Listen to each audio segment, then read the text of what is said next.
नमस्कार, विचार विमर्श कार्यक्रम में आप सभी का स्वागत है। मैं हूं अनुराग। आप जानते ही हैं जो कार्यक्रम है ये आपसे जुड़े मुद्दे उठाता है। कौन से हमारे पर्यावरण के मुद्दे हैं, कौन से हमारी खेती किसानी के मुद्दे हैं, इन सबको हम शामिल करते हैं। और आज का मुद्दा बहुत अहम है।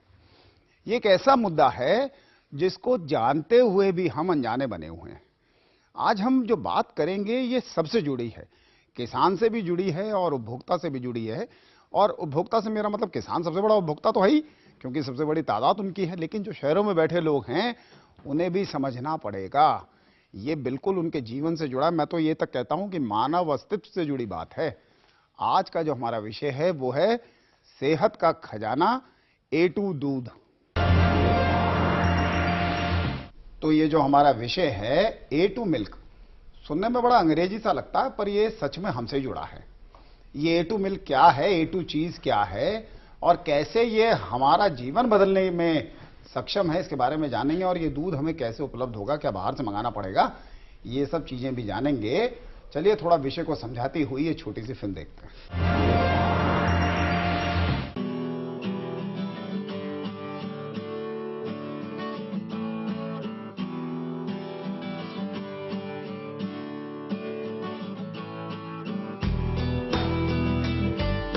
आप रोज अपने बच्चे को एक गिलास दूध देकर कम से कम इतना तो संतुष्ट हो ही जाते हैं कि चलो कुछ स्वास्थ्यवर्धक पेट में गया।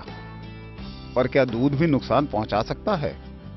क्या यह संभव है कि हृदय रोग, टाइप 1 डायबिटीज और दिमाग की तंत्रिकाओं के रोग जैसे ऑटिज्म दूध पीने से हो सकता है? दूध पीने से अनेक रोग हो सकते हैं और ऑटोइम्यून रोग जिसमें आपका अपना प्रतिरोधक तंत्र आपके ही अंगों के खिलाफ काम करने लगता है, ये भी दूध पीने से हो सकता है।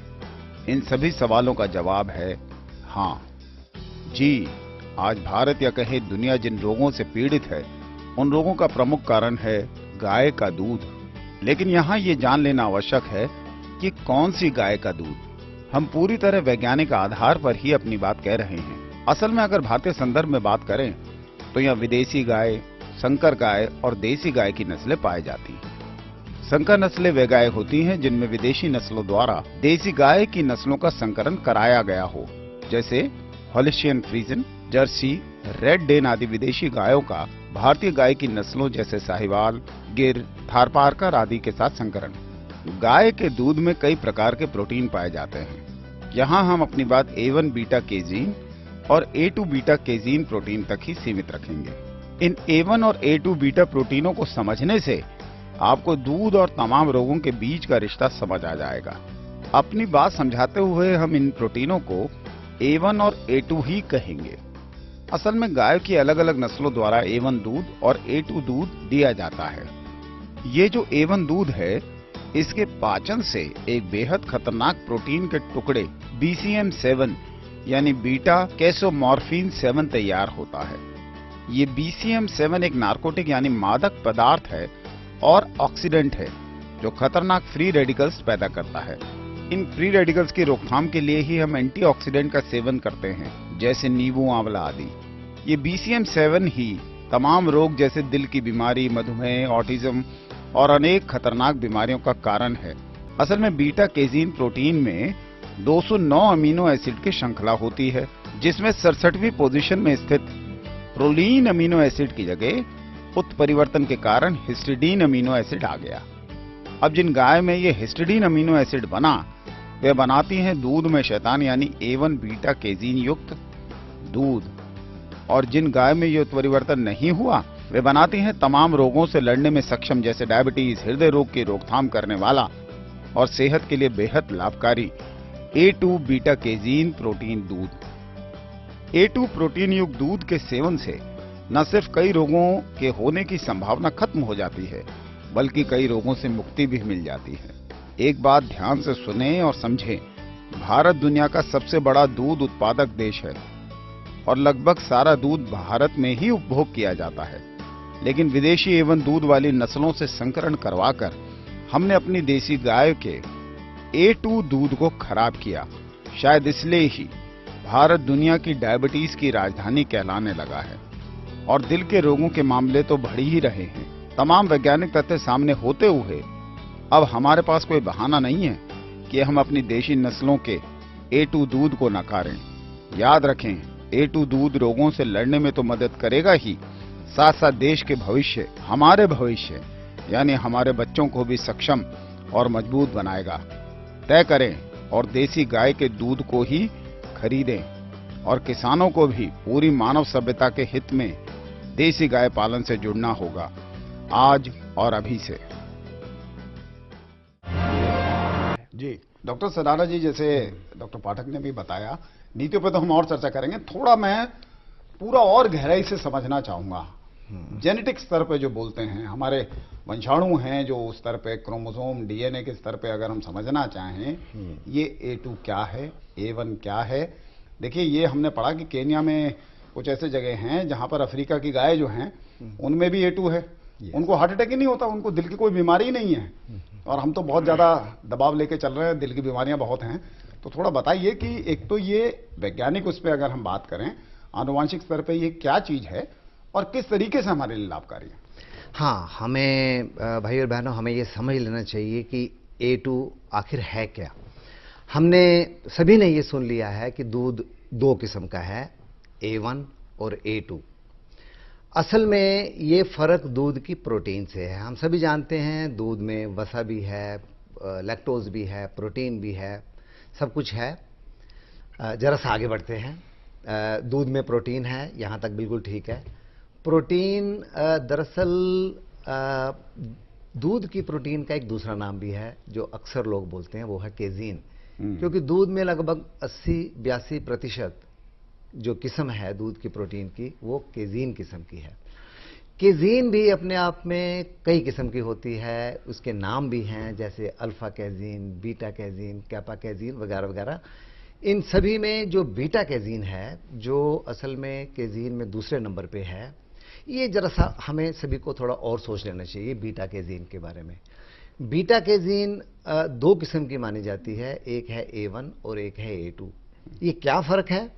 देखिए, केजीन या प्रोटीन जो भी है, इसको अगर इसकी संरचना देखें तो ये दीवार की ईंटों की तरह है कि बहुत लंबी चेन एमिनो एसिड एक छोटे छोटे कंपाउंड हैं जो मिलके प्रोटीन बनाते हैं। ओके, इस चेन की जो बीटा केजीन है, उसकी चेन की लेंथ भी पूरी तरह से पता है, वो है 209। अच्छा, 209 अमीनो एसिड्स मिलके बीटा केजीन बना रहे हैं। जी जी, बिल्कुल ठीक। इन 209 में से जो 67वां है, वो अगर एक किस्म का है तो A1 होगा, अगर दूसरी किस्म का है तो वो A2 होगा। है क्या, मैं बताता हूं। अगर 67वां अमीनो एसिड प्रोलीन है तो ये A2 दूध माना जाता है, और अगर ये प्रोलीन के बदले में हिस्टिडीन है तो ये A1 है। यहां बात पूरी तरह से पता नहीं चलती, हम आगे देखते हैं। असल में जो हिस्टिडीन है जिसने A1 बनाया, उसकी पकड़ अपनी इस बाकी प्रोटीन से ज्यादा पक्की नहीं है। इससे होता क्या है?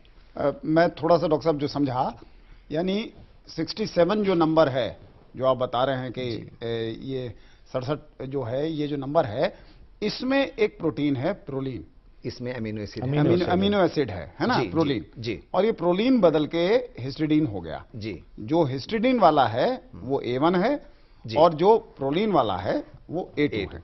और हिस्टिडीन जो है उसकी जो पकड़ है अपने आसपास के प्रोटीन को अपने से चिपकाए रखने की, वो बहुत कमजोर है। अच्छा। अब देखिए इसका असर क्या होता है। जब भी हम दूध पीते हैं तो दूध हम पीने के बाद हमारे शरीर में वो हजम होता है, डाइजेस्ट होता है। जी। डाइजेशन की प्रक्रिया हम सभी जानते हैं कि हम जो भी खा पी रहे हैं वो टूटता है, टूट के छोटा छोटा होता है ताकि हमारी अंतड़ी में वो फिर जज़ब हो सके, एब्जॉर्ब हो सके हमारी बॉडी में। जी। जब कच्ची पकड़ वाला हमारे पास प्रोटीन दूध आ गया, हिस्टिडीन वाला यानी कि A1, तो होता क्या है, जब एंजाइम से वो टूटता है तो वो कच्ची पकड़ होने के कारण एक 7 अमीनो एसिड का छोटा सा कंपाउंड अलग हो जाता है। यानी डॉक्टर साहब, ये जो आपने 7 अमीनो एसिड जो अलग हो गए, ये वो हिस्टिडीन की वजह से वो टूट जाते हैं, वो अलग हो गए। 7 बेस वाला इसलिए अलग हुआ क्योंकि वो हिस्टिडीन कमजोर सी कड़ी थी उधर। अच्छा। इसके अलग होने से 7 बेस वाला जो अलग हुआ, उसका अलग एक नाम भी है, उसे BCM7 यानी कि बीटा कैसोमॉर्फिन 7 कहते हैं। अब हुआ क्या? बीटा कैसोमॉर्फिन 7। मॉर्फिन शब्द तो डॉक्टर साहब मॉर्फिन शब्द के बारे में फिर हम चर्चा जरूर करेंगे आपसे जी। अब ये जो BCM7 अलग हो गया किस दूध से? जो हिस्टिडीन वाला दूध यानी कि A1 दूध से आया। इसके कारण BCM7 हमारी बॉडी में एब्जॉर्ब होने के बाद हमें खून की मार्फत इवन ब्रेन तक पहुंच के हमें कुछ नुकसान पहुंचाता है। और वैज्ञानिक आधार पे पूरा देख चुके हैं कि 5 बीमारियां हैं जिसका इसके साथ संबंध है, ऐसा पूरे लिटरेचर में अच्छी तरह से आ गया है। अच्छा, इसका नाम मॉर्फिन, ये अपने आप में थोड़ी सोचने की बात है। डॉक्टर साहब मॉर्फिन पे मैं इसलिए रोक रहा हूँ क्योंकि मैं 5 बीमारियां कौन सी ये जानना चाह रहा था। ओके, इन 5 बीमारियों का नाम हम अभी कह देना चाहते हैं। एक तो है हार्ट डिजीज, जिसे डॉक्टर लोग अक्सर इशेमिक हार्ट डिजीज कह देते हैं। अच्छा, जिसमें वो क्लॉट वगैरह जम जाते हैं जी, नसों में। इसे ये हार्ट डिजीज का हो गया। दूसरी बीमारी है इसमें आर्टीरियोस्क्लेरोसिस, यानी कि हमारी धमनियों में खून जम जाता है। चकत्ते से मोटी हो जाती है, वो स्पेस कम हो जाता है उसमें, स्पेस पानी कम भरने हो का। जाने से ब्लड प्रेशर भी बढ़ जाता है। असल में तीसरी बीमारी ब्लड प्रेशर को ही मानते हैं। अच्छा, और चौथी इसमें बीमारी है जो एक स्नायु रोग है जिसे ऑटिज्म नाम से जानते हैं या शाइजोफ्रेनिया। अच्छा, और एक 5वीं बीमारी है इसमें जिसे कह देते हैं सडन इन्फेंट डेथ सिंड्रोम। यानी कि हमें याद ये रखना है कि 5 बीमारियां हैं जिनमें से 3 हमारी कॉमन हैं और हम आप लोग सभी जानते हैं। एक हार्ट डिजीज, एक डायबिटीज और एक ब्लड प्रेशर। डायबिटीज टाइप 1 इससे जुड़ा है, टाइप 2 इससे जुड़ा है? चलिए मैं बता देता हूं। असल में डायबिटीज भी 2 किस्म का, एक टाइप 1 एक टाइप 2। टाइप 1 जो बच्चों में होता है और टाइप 2 जो बड़ी उम्र में जाके होता है। डायबिटीज तब होता है जब हमारे शरीर में इंसुलिन की प्रोडक्शन कम या बंद हो जाती है। टाइप 1 डायबिटीज बच्चों में होता है जब हमारी वो ग्रंथियां जहां इंसुलिन तैयार होता है किसी कारण से उसके सेल्स काम नहीं करते। और असल में BCM7 जब हमारे दिमाग तक पहुंच के हमें नुकसान इस तरह से करता है, वो संदेश देता है कि हमारी पेनक्रियाज वो जगह है जहां इंसुलिन तैयार होती है, उसकी सेल्स को मार देता है, उसकी ताकत खत्म कर देता है, जिसके कारण इंसुलिन नहीं बनता। और बच्चों में इंसुलिन ना बनने की वजह से जो डायबिटीज हुई वो टाइप 1 डायबिटीज हो गई। अच्छा, ये 5 बीमारी हैं। ये सब बातें मैं असल में अभी एक छोटा सा मैं ब्रेक लेना चाहूंगा, उसके बाद और इस पे चर्चा करेंगे। देखिए, ये जो हम बात कर रहे हैं A2 मिल्क की, जरूरी था जो डॉक्टर सरावना ने आपको बताया कि A1 मिल्क जो है वो हमारे लिए कितना नुकसानदायक है, कितने तरीके के रोग हैं जो उससे हो रहे हैं, उसको रोकने में सक्षम है ये A2 मिल्क, ये जो A2 दूध है। A1 A2 क्यों कह रहे हैं ये भी हमने आपको बताया, अभी इस पे और चर्चा जारी रखेंगे। अभी वक्त है एक ब्रेक का, मिलते हैं ब्रेक के बाद। ब्रेक के बाद आपका स्वागत है। हम चर्चा कर रहे हैं सेहत का खजाना A2 दूध। अब ये A2 दूध क्या है ये हमने आपको बताया। देखिए, एक थोड़ा सा आपको लग रहा होगा A1 वो क्यों खराब वाला A1 क्यों है, अच्छा वाला A2 क्यों है। असल में वैज्ञानिकों ने जब ढूंढा तो पहले A1 मिल गया, तो वो जब वो वाला उनको हिस्टिडीन वाला जो डॉक्टर साहब ने जैसे बताया था वो वाला दूध के बारे में पता लगा तो उसको A1 नाम दे दिया। बाद में इसके बारे में पता लगा, इसको A2 बोला। लेकिन जो ओरिजिनल दूध है, जो हमने शुरू में आपको एक फिल्म दिखाई जिसमें हमने बताया कि एक उत्परिवर्तन हुआ था, एक म्यूटेशन हुआ था, वो बदलाव जो है वो A2 में होके A1 बना था। थोड़ा इस विषय को और समझते हैं और समझाती हुई ये छोटी सी फिल्म देखते हैं। देसी गायों के दूध में A2 प्रोटीन ही है, ये स्थापित हो चुका है। लेकिन देश में हमने कई देसी नस्लों का विदेशी नस्लों से संकरण करके उन्हें खराब किया है। लेकिन वैज्ञानिक शोध बताते हैं कि अगर A1 दूध देने वाली गायों को A2 दूध देने वाली गायों के साथ संकरण करने से करीब 10-15 वर्ष में A1 दूध देने वाली गाय भी A2 दूध देने लगेंगी। यानी अब हमें विदेशी नस्लों में सुधार करना है, अपनी देसी नस्लों में नहीं, जैसा ऑपरेशन फ्लड के समय हुआ था। हमारे पास दुनिया की बेहतरीन गाय की नस्लें हैं जिन्हें विदेशों में अपनाया जा रहा है। अमेरिका, ऑस्ट्रेलिया आदि देशों में भारतीय गायों को काफी पहले ही ले जाया गया था और उन्हें ब्राह्मण नाम देकर उनके बड़े बड़े फार्म स्थापित किए गए हैं। आज A2 दूध ऑस्ट्रेलिया, न्यूजीलैंड आदि देशों में सामान्य दूध से अधिक दामों में बेचा जा रहा है। और सारा दूध भारतीय गाय की विभिन्न नस्लों से ही आ रहा है। A2 दूध सेहत के लिए लाभकारी है, लेकिन दुनिया में बड़ा कारोबार A1 दूध का है और शायद ये एक कारण हो सकता है कि दुनिया में एक बड़ा कारोबार दवाओं का भी है। जिन देशों में A1 दूध अधिक बिकता है, वहां दवाओं का बाजार भी बढ़िया है। देसी गाय की नस्लों की सबसे बड़ी पहचान है इनकी गर्दन के पीछे उभार, जिसे अंग्रेजी में हम्प यानी कूवड़ कहा जाता है। विदेशी नस्लों में ये उभार नहीं होता है। जिन क्षेत्रों में सिर्फ देसी नस्लों के A2 दूध का सेवन किया जाता है, वहां दिल संबंधी रोगों के मामले लगभग ना के बराबर हैं। ये पूरी तरह स्थापित हो चुका है कि A2 दूध देने वाली देसी गाय ही डेयरी उद्योग का भविष्य है। और सिर्फ दूध ही नहीं, गाय के अन्य उत्पाद भी इन्हें किसानों, पर्यावरण और मानव स्वास्थ्य के लिए बेहद लाभकारी बनाते हैं। देश आज स्टार्टअप के क्षेत्र में नई गाथाएं लिख रहा है और इसमें A2 दूध का एक बेहतरीन क्षेत्र है जिसमें असीम संभावनाएं हैं। देश में करीब 4 लाख करोड़ रुपए का दूध का कारोबार है और इसमें A2 दूध के लिए एक बड़ा बाजार मौजूद है, जिससे जुड़ना आर्थिक, सामाजिक, पर्यावरण और किसानों के हित में साबित होगा। तो देखिए, आपने जाना कि ये क्या दूध है, A2 जो है कितना लाभकारी है। नस्लें भी हमने थोड़ी बहुत आपको बताई। देखिए, ये जो चीज़ है ये सिर्फ ऐसा नहीं है कि हम कह देने के लिए कह रहे हैं या कोई हमारे को एक अच्छा विषय मिल गया उस पर चर्चा कर रहे हैं। ये वाकई में ज़रूरी है कि आप लोग इसे समझें, आप लोग इससे जुड़ें और जो भी सुन रहे हैं इसको दूसरों से भी बांटें। आमतौर पर ऐसा होता है कि किसान जो है वो दूध पैदा करता है, बेचने में दिक्कत आती है क्योंकि किसान के पास वो तरीके नहीं हैं, वो जानता नहीं है कि मार्केटिंग कैसे की जाए। हमारे साथ 2 ऐसे मेहमान भी हैं जो इस दूध की मार्केटिंग कर रहे हैं और बहुत बड़े स्तर पे कर रहे हैं। उनसे बात करते हैं। संजय भल्ला जी, आप जो है जरा थोड़ा हमारे दर्शकों को समझाइए कि क्या चीज़ आप कर रहे हैं, कैसे देसी गाय जो है उनका क्या पालन कर रहे हैं, क्या क्या उत्पाद उनसे आप तैयार करते हैं? देखिए, जो दूध है वो होलसम फूड है।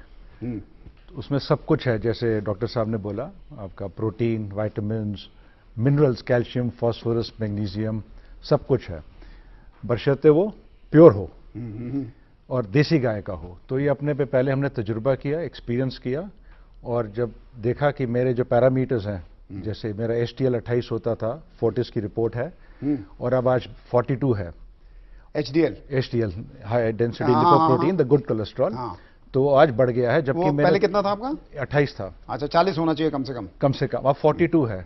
और 3 साल से पहले मैंने कभी घी नहीं खाया था, तो ये शुरुआत हुई थी घी से।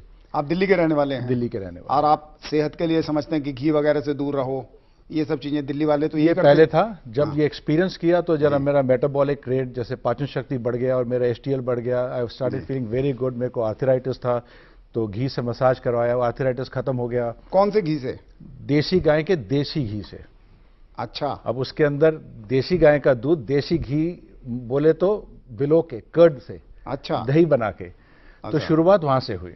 अच्छा, उससे पहले आप गाय पालन वगैरह कुछ नहीं करते? नहीं, तब तो दूध का भी नहीं पता था, खाली घी से शुरू हुआ था। अच्छा। तो फिर वो मथुरा से हम लाते थे, वहां से दूध तो ला नहीं सकते थे, कभी कभी 1-1, 2-2 लीटर ले आते थे या 5 लीटर ले आते थे। भाई साहब को खिलाया, अपने आप खाया, we were feeling very good. तो फिर उसमें थोड़ा और डीप में गए तो हमने बोला चलिए, वहां से नहीं ला सकते, तो 2 गाय नोएडा में रखी थी। और जब उस गाय का दूध हमने और लोगों को पिलाया आउटसाइड द फैमिली, तो उसका जो मैजिक था दूध का, हम हैरान हो गए। जैसे डॉक्टर साहब ने बोला कि ऑटिटिज्म है, मेंटल डेवलपमेंट है, अदर इश्यूज हैं, जो लोग बाहर से आते हैं, लैक्टोज इंटॉलरेंट है, जो दूध नहीं पीते, जिनको डायरिया हो जाता है, एलर्जिक हो जाती है, किसी सॉर्ट की रिएक्शन हो जाती है, उन्होंने ये दूध पिया और उनको शूट कर गया। अच्छा। और तो उसी से फिर हमने इसको डीप स्टडी किया कि व्हाट इज A2 मिल्क, इसमें देसी गाय के दूध में और विलायती गाय के दूध में क्या फर्क है जी। तो हम लोगों को जाके शहर दिल्ली के अंदर देना शुरू कर दिया, और आज हमारी डिमांड इतनी है कि हम प्रोड्यूस नहीं कर सकते। कितनी गाय आज आपने रखी हैं? हमारे पास टोटल 115 पशु हैं, जिसमें कोई 40 बड़े हैं, बाकी सारे बच्चे हैं जो ग्रो कर रहे हैं। और कौन सी नस्ल है? एक्सक्लूसिवली खाली गिर रखी है। गिर रखी है। सारी देसी गाय एक जैसी हैं, बट हमने गिर से शुरू किया। अच्छा। तो अभी आप इसका घी और दूध दोनों बना के भेज रहे हैं? देखिए, दूध भी देते हैं, अभी दूध इतना पूरा नहीं पड़ता, नहीं तो पनीर की भी डिमांड है, मक्खन की भी है, दही की भी है और घी की भी है। अच्छा। वो फिनिश प्रोडक्ट्स नहीं बना सकते क्योंकि दूध सारा निकल जाता है। भला जी, आप दूध किस रेट पे बेच रहे हैं? दिल्ली वालों के पास तो बहुत पैसा है, तो किस दाम पे आप अपना दूध जो है यहाँ पर बेच देते हैं? हमारा दूध का रेट है 150 रुपया लीटर। अच्छा, और वो बिक रहा है? वो बिक रहा है, जिसमें 30% लोग हैं लोअर तबके के हैं, और हम उनके लिए स्पेसिफिकली रखते हैं क्योंकि अमीर को आप पूरा का पूरा दूध दे देंगे, उसके घर में वीकेंड में पार्टी, वो आपको बोलेगा मेरे को 50 लीटर दे दीजिए, वो हम नहीं करते। तो हम कहते हैं क्योंकि जो गरीब आदमी है उसके यहाँ तकलीफ है और वो ठीक हो रहे हैं। ऐसे केसेस आपके टेस्टिमोनियल्स क्रिएट हो रहे हैं, हम डेली फील कर रहे हैं। तो हम अपने क्लाइंट से टच में भी हैं और वो महसूस कर रहे हैं और एहसास हो रहा है जी। It is pure pure magic. और आपको कितना टाइम हो गया ये करते हुए? ये अभी 2.5-3 साल। 2.5-3 साल। और 2.5-3 साल में आपने इतना कुछ देख लिया, और आपने अपने से ही शुरू किया अपने आर्थराइटिस, और वजन भी कम हुआ आपका? मेरा वजन 10 से 12 किलो कम हो गया और मेरी खुराक आई थिंक 3 टाइम बढ़ गई है। दूध और घी से आपका वजन कम हुआ है? बिल्कुल। अच्छा। अब देखिए, वैसे अगर इसकी साइंस में जाए तो इसके अंदर जैसे डॉक्टर साहब ने बोला CLA, conjugated linoleic acid, beta carotenes हैं, वो आपको दूसरे प्रोडक्ट्स में नहीं मिलेंगे। CLA, लिनोलिक एसिड मिल जाएगा, कंजुगेटेड नहीं मिलेगा। आपका बीटा कैरोटीन्स है, इसका जो फैट है, जैसे इसका हम नेजर ड्रॉप्स भी बनाते हैं और खुद भी यूज करते हैं, वो अपने आप मेल्ट हो जाता है। तो वो क्यों मेल्ट होता है? क्योंकि उसका तापमान, फैट का मेल्टिंग पॉइंट 37 डिग्रीज है, हमारे बॉडी के बराबर। हमारे बॉडी के तापमान से थोड़ा सा कम। वेरस बफलो का 40 डिग्रीज होता है। सो ये छोटी छोटी चीजें हैं। तो बोले जी, इनका तो अपना अनुभव, इन्होंने इसको शुरू किया, आप थोड़ा, क्योंकि इसको आप एक उद्योग की तरह स्थापित करना चाह रहे हैं और आप उसके लिए पूरा प्रयास भी कर रहे हैं, थोड़ा बताइए कि किस तरीके से आपने इसकी शुरू, क्योंकि आप एक किसान भी हैं, आप पशुपालन से भी जुड़े हैं, थोड़ा सा किसानों के उससे मैं समझना चाहूँगा कैसे आपने शुरू किया और अब किस स्तर पे आपका काम है, और आगे आप इसका भविष्य क्या देख रहे हैं? देखिए, भारत का भविष्य तो A to दूध पे ही निर्भर करेगा। आगे गौ पालन आधारित खेती करके अर्थव्यवस्था पे अपन कैसे सुदृढ़ अपने देश को कर सकते हैं, आर्थिक रूप से, स्वास्थ्य के रूप से, पर्यावरण के रूप से, सारे तत्व उसमें है, गाय में पाए जाते हैं। मैं पिछले 5 सालों से जैविक खेती के काम में जुड़ा हुआ था। एक फैक्ट्री से जुड़ा, देखने गया था, वहाँ पे मुझे अच्छा लगा। तो वहाँ पे दूध बाय प्रोडक्ट था। अच्छा। गौमूत्र गोबर से फैक्ट्री चल रही थी, रायपुर से 25 किलोमीटर दूर है। अच्छा। 100 एकड़ में फैक्ट्री है और करीब 450 वहाँ पे गौवंश है। देसी गाय? देसी गिर गाय है, जिसके अच्छा। लिए कनाडा से बिस्तर ला के मंगाया गया। अच्छा। 7,000 रुपए मीटर का बिस्तर है, पंखा है, म्यूजिक सिस्टम है। अच्छा, ऐसे गिर को ऐसे? हाँ, इस पैरा मापदंड पे रखे, पानी के लिए साइफन सिस्टम लगा हुआ है और प्राकृतिक ऑर्गेनिक चारा को ला के उनको संतुलित आहार दिया जाता है। अच्छा, ऐसे नहीं जैसे हमारे किसान जब डब्बी गाय जो अपनी संकर ले आते हैं उसको तो बहुत जतन से रखते हैं। जी जी। और देसी गाय तो कैसे भी पल जाए, वो चीज नहीं है। नहीं, हमारे यहाँ देसी गाय को हम अपने पैरामीटर पे ही रखते हैं और उसको बराबर ध्यान रखते हैं, संतुलन आहार के साथ उनके। तो उसमें क्या हुआ कि उसका जो दूध था उसका हमको सही रेट नहीं मिल पा रहा था। तो ये भारत की एक मानसिकता है, मैंने बहुत गहराई से अध्ययन किया कि भारत में लोग दूध सस्ता चाहते हैं। जब भी रेट पे डिस्कस होता है, दूध के रेट पे होता है, मिठाई के रेट पे कभी डिस्कस नहीं होता। आदमी को घर में दूध सस्ता चाहिए, लेकिन मिठाई महंगा खरीदना चाहता है। दूध बेचने वाला हमेशा गरीब होता है और मिठाई वाला कभी गरीब नहीं होता हमारे देश में। तो मैंने सोचा कि आदमी दूध बेचने घर घर जाता है, उससे अच्छा कि एक दुकान खोल दी जाए मिठाई की, और मिठाई को अपन देसी गाय की दूध की बना के अपन स्पेशलाइज करके उसको लोगों के सामने प्रस्तुत करें। तो उस प्रक्रिया के दौरान मुझे लगा कि मेरी बात कोई क्यों मानेगा, कि मैं बोल रहा हूँ ये दूध अच्छा होता है, तो भी मेरी बात कोई क्यों मानेगा। मैं किसान आदमी और वैसे भी सब्जेक्ट से मैं जुड़ा नहीं हूँ, वैज्ञानिक तो हूँ नहीं, साइंटिस्ट। तो फिर मैंने सोचा इस दूध को चेक करा जाए, इस मिठाई को चेक कराया जाए। तो मुझे राष्ट्रीय dairy, national dairy research institute Karnal, राष्ट्रीय डेयरी अनुसंधान के बारे में पता चला। तो मैंने अपनी दूध और मिठाई को लेके नेशनल डेयरी रिसर्च इंस्टीट्यूट गया। वहाँ पे डॉक्टर अनिल सिंह से मेरी बात हुई, साइंटिस्ट थे। मैंने कहा डॉक्टर साहब ये मैं लाया हूँ, इसको आप चेक करके बताइए कि ये मिठाई हमारे खुद की गाय जिसको पालते हैं उससे बनी हुई है, और ये मैं मानता हूँ कि दुनिया की सबसे अच्छी चीज है। उन्होंने मुझे ऊपर से नीचे तक देखा पूरा एक बार। उनका पहला क्वेश्चन था कि आप किस में आए हैं। इस प्रश्न से मैं हैरान हो गया। मैंने कहा सर इसका इस चेक से क्या संबंध है? तो बोले नहीं, भारत तो ऐसा देश है कि यहाँ दूध चेक करने जाओ तो लोग भागते हैं बोले, और आप हजारों किलोमीटर से आए हैं दूध चेक कराने। तो बोले आप बैठिए, हम फिर अपनी कमेटी बुलाई बिठाई। तो उसमें फिर पता चला एक डॉक्टर डे, सच्चिदानंद डे जी NDRI में उन्होंने रिसर्च कर रखा था 7 साल पहले A1 और A2 को बाइफर्केशन करने का। तो जब हमें उस डॉक्टर डे साहब से मिलवाया तो डे साहब ने हमारा वो देखा प्रकल्प, तो उनको लगा कि एक सही बंदा आ गया है जो इस विषय को समझना चाहता है, इस पे काम करना चाहता है। तो फिर वहाँ एक कमेटी बैठी, फिर विचार विमर्श हुआ, मेल आना जाना, फिर वो एक कॉमन डिस्कशन के बाद वो टेक्नोलॉजी हमने ली पूरे भारत देश के लिए। अच्छा। कि जिसको भारत देश में देसी गाय पे और A1 A2 मिल्क पे काम करना है फ्यूचर के लिए। तो उसकी गाय को हम टेस्ट करके उसके दूध या ब्लड से या अच्छा। जो DNA बेस्ड टेस्ट करके उसको हम सर्टिफाई कर देंगे। अच्छा, ये जो आपका A2 मिल्क रिसर्च कॉर्पोरेशन है वो यही काम करता है, DNA लेवल पे टेस्टिंग करता है? DNA लेवल पे दोनों का टेस्ट करता है। साथ ही एक टेस्ट ये करता है कि ये दूध, चूंकि A2 मिल्क भैंस का भी होता है, बकरी का भी होता है, गाय का भी होता है, तो हम दोनों को बाइफरकेट के भी करते हैं कि ये भैंस का है A2, क्योंकि दोनों के तत्व अलग होते हैं, गाय के दूध अलग होते हैं। तो मैं तो भविष्य में सरकार से भी ये मांग करूंगा कि इसको जो दूध में पैकेट में आता है उसमें लिखा जाए कि किसका दूध है, उनके इंग्रेडिएंट क्या है, दूध लिखा जाए, दूध किसका दूध। इसका जवाब इस देश में किसी के पास नहीं है। जी। जो भी ब्रांड अपना ब्रांडिंग करते हैं तो वो बोलते हैं दूध, भाई किसका दूध है। आपने फैट SNF लिखा, बाकी तत्व लिखे उसमें सारे, फायदे के हैं तो नुकसान के हैं तो। बिल्कुल सही। यही एक जिज्ञासा थी जो मुझे यहाँ तक ले आई जी। और ये जानने, सोचने और अच्छे करने की इच्छा थी जो यहाँ लाई। इसका परिणाम मुझे बहुत अच्छा मिल रहा है इस देश में। और अभी आपका एक ही आउटलेट है जहाँ ये आप उत्पाद बेचते हैं कि और भी खोले आप? इस प्रकल्प से जुड़े सारे जो मित्र समूह हमारे पूरे भारत भर में बन रहे हैं और हमारे जो फेसबुक या सोशल मीडिया के थ्रू बातें जा रही है, NDRI वाले भी हमें काफी प्रमोट कर रहे हैं, तो उसके माध्यम से पूरा देश में करीब करीब बिहार में, केरल में, हरियाणा में, पंजाब में जी, महाराष्ट्र में सारे लोग हमसे जुड़े हैं जो देसी गाय पे काम करना चाहते हैं और देश के विकास के लिए गौपालन आधारित अर्थव्यवस्था। सिर्फ दूध की बात हम नहीं करेंगे, गौमूत्र और गोबर का कैसे सदुपयोग किया जा सकता है जी, इस विषय में भी हम प्रशिक्षण देते हैं और लोगों को अवेयर करते हैं कि आप इससे पैसे बना सकते हो। जो गाय दूध नहीं देती उसका अपन पालन कैसे करें जी, उस विषय में भी हम बहुत ज्यादा अध्ययन कर रहे हैं और लोगों को प्रेरित कर रहे हैं। कितनी गाय अभी आपके पास हैं और क्या लोगों को आप गिर नस्ल की गाय आप बता रहे थे तो वो क्या उपलब्ध भी कराते हैं?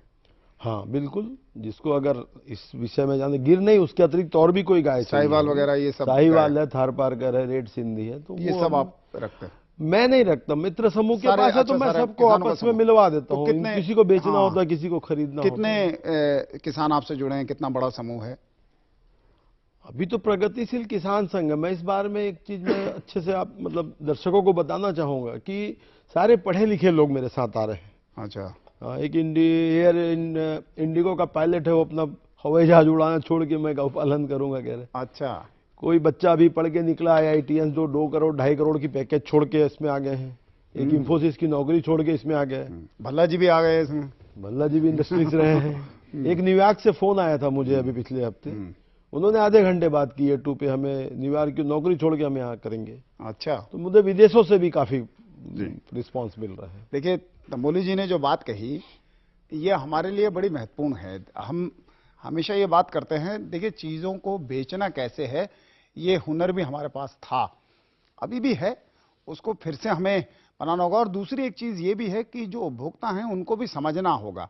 ये नहीं कि तंबोली जी ने मिठाई बनाई या भल्ला साहब जो हैं गाय का दूध बेच रहे हैं और हम उसको पैसा दे के खरीद भी रहे हैं, लेकिन उपभोक्ता को भी समझना पड़ेगा कि आपके स्वास्थ्य का जो बिल है, जो आप दवाओं पे खर्चा करते हैं, उसमें भी कमी आती है ये, और पर्यावरण के लिए कितना ये महत्वपूर्ण चीज है। किसानों को तो इससे जुड़ना ही होगा क्योंकि मांग भी बननी चाहिए और उपलब्धता भी होनी चाहिए। इस विषय पे अभी और चर्चा करेंगे, अभी वक्त है एक ब्रेक का, मिलते हैं ब्रेक के बाद। जी हमको इसके लिए सदाना जी, बात A2 दूध की हो रही है, आना देसी गाय से है, देसी गाय जो हैं उनमें हमने संकरण करके बहुत सी हमारी नस्लें भी खराब की हैं। क्या तरीका है कि हम पूरी तरह अपनी गाय को क्या फिर से A2 दूध देने वाली बना सकते हैं? हाँ बिल्कुल, इसके बारे में सोचना चाहिए हमें। हमारे देश में संकरण चला है पिछले लगभग 50-60 साल से। उस टाइम पे सोच विचार यही था कि दूध बढ़ाया जाए ताकि हमारे भारत के हर बाशिंदे को दूध मिले। लेकिन उसके बाद जो पिछले 10 साल 15 साल से ये समझ आने लगी कि जो दूध की क्वालिटी है वो हमारी अपनी देसी गाय के दूध की क्वालिटी बहुत ही उम्दा है, और जो दूध विदेशी नस्ल की गाय या संकर से आ रहा है वो A1 होने की वजह से बीमारियों की परेशानी दे रहा है। धीरे धीरे लोगों में ये समझ आने से अब ये ठीक लगने लगा है कि लोग, भल्ला जी, तांबोली जी और हमारे बहुत सारे महानुभाव लोग इनको मार्केटिंग के लेवल पे अपनी हिम्मत से आगे लेके आ रहे हैं। लेकिन एक प्रश्न जो आम लोगों के मन में है कि जी मैं A2 दूध चाहता हूं जी, मुझे कहां से मिले? बिल्कुल। इसके लिए सबसे पहली बात तो ये जो निश्चित हो चुकी है कि भाई दूध देसी गाय का A2 सबसे उत्तम है। कोशिश ये करें कि आपको दूध देसी गाय का मिले। जब तक आप लोग इसकी डिमांड नहीं करेंगे तब तक इस दूध की पैदावार नहीं होगी, कम होगी। किसान को इसकी कीमत ठीक मिले तो किसान भी इस तरह की गाय रखेगा। एक बात निश्चित आपने देखी कि देसी गाय के दूध की प्रोडक्शन थोड़ी सी कम है, लेकिन हम ये सब समझ गए हैं कि कम होने के बावजूद यही दूध ज़्यादा ठीक है हम सबके लिए, किसी तरह की भी बीमारी नहीं करता।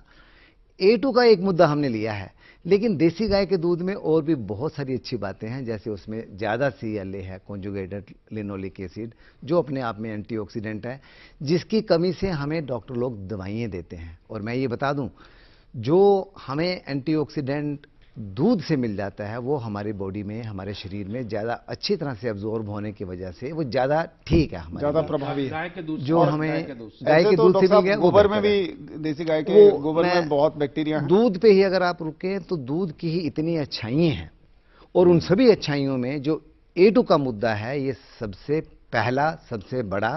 यही एक मुद्दा हमें इस बात के लिए आगे लेके जा सकता है कि भी हम सिर्फ देसी गाय का दूध अपने घर में उपयोग में लाएं, और खासकर बच्चों को हम कभी भी A2 के अलावा कोई और दूध ना दें। क्योंकि बच्चों में जो उनकी शक्ति है, इम्यून शक्ति है, वो माँ का दूध पीने के बावजूद उसमें 3-4 साल लगते हैं।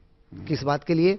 कि हमारे शरीर में एक ब्लड ब्रेन बैरियर होता है कि शरीर, हमारे ब्लड की हर चीज ब्रेन में ना पहुंचे, क्योंकि ब्रेन एक बहुत सेंसिटिव पार्ट है। इस बैरियर को डेवलप होने में लगभग 3-4 साल लगते हैं। तो उस टाइम के बाद, 4 साल की बड़ी उम्र के बाद A1 दूध का नुकसान कम होता है। क्योंकि लेकिन BCM7 बता रहे हैं वो से पहले क्रॉस हो सकता है, बाद में नहीं हो पाएगा। पहले 4 साल में उसके क्रॉस होने के कारण ऑटिज्म के बड़े हुए का खतरा रोकने के लिए कोई भी A1 दूध ना दें। A1 दूध आया है विदेशी नस्ल की गाय से और विदेशी नस्ल की संकर गाय से। उनके दूध पाउडर से भी वही मिलेगा? उनके दूध पाउडर से भी वही मिलेगा, वो ठीक नहीं है। अब वही प्रश्न कि भी लोग कहां से लें?